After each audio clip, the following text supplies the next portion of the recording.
মোহাম্মদ আসিফ মুন্সি। আজকে হঠাৎ করে চলতি পথে এই সেই আপনার স্মৃতিচরণের গাছ, এটা হচ্ছে বাবরা গাছ, অনেকে খই বলে। হঠাৎ করে যাইতে পথে আমাদের চোখে বেঁধে গেছে। আপনাদের আজকে সেই পুরনো যে স্মৃতিগুলো আজকে আবার জাগরণ হয়ে গেল। কারণ আপনাদের আমি দেখাচ্ছি বাবরা গাছের ফল।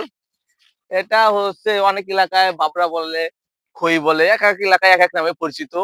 এটা সাথে পুরনো অনেক স্মৃতি মিলে আছে, মিশে আছে। এই যে গাছটা দেখলে পুরোনো স্মৃতিগুলো মনে পড়ে যে আগে কত ওই বাবরার জন্য আমরা মারামারি করেছি এই বাবরা খা নিয়ে। এখন আপনাদের সেই বাবরা দেখাচ্ছি। ওরে বাবা, প্রচুর কাটা। যে জিনিসটা খেতে অনেক স্বাদ, সেই জিনিসটা পারতে বা ছিঁড়তে অনেকই কষ্ট, এটাই স্বাভাবিক। এই যে বাঁচতে পারা তো যায় না রে বাঁচতে। বাবরা খা,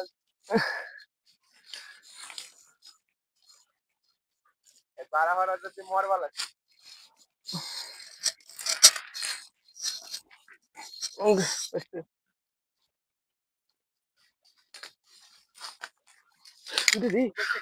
মা, বাবরা খাবার দিয়ে তো উঠে গেছে।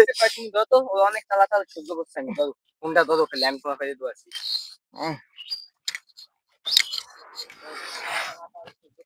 কেমন লাগলো এই বাবরা ফল খেতে এসেছে, খেতে এসে আমরাই বাবরা হয়ে গেছি।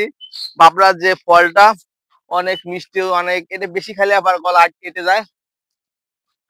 এখন আমরা চালু হয়েছে, এখন আমরা বাবরা মারবো, বানিয়ে মারে বুঝতে ধর। বাবরার অংশ যদি বেশি পাকা থাকতো তাহলে বিচিটা খুব এভাবে কালা থাকতো, কালো থাকতো। এই যে দেখেন এটা পাকছে, এই যে তার ভিতরের অংশ খুবই মিষ্টি। এই মিষ্টি না, অবশ্যই একটু মিষ্টি মিষ্টি লাগে, বেশি খালে গলা আটকে যায়। এই যে ওর আপনার অংশ বেশি, যে ফলটা পাকা পেকে গেছে সেই ফলটা বিচিটা আরো কালো হবে। এটার সাথে অনেক স্মৃতিচরণ মিশে আছে। আমরা ছোটকালে যার যার এলাকায় আমরা খেয়েছি। দাঁড়া,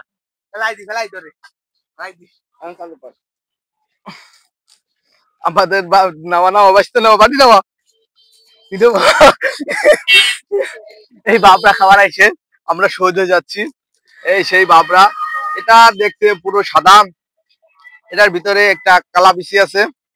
এই দেখেন, এই যে কালা এই অংশটুকু খেতে হয়, বাড়ি তুমি খাওয়া এত কষ্টের ফল।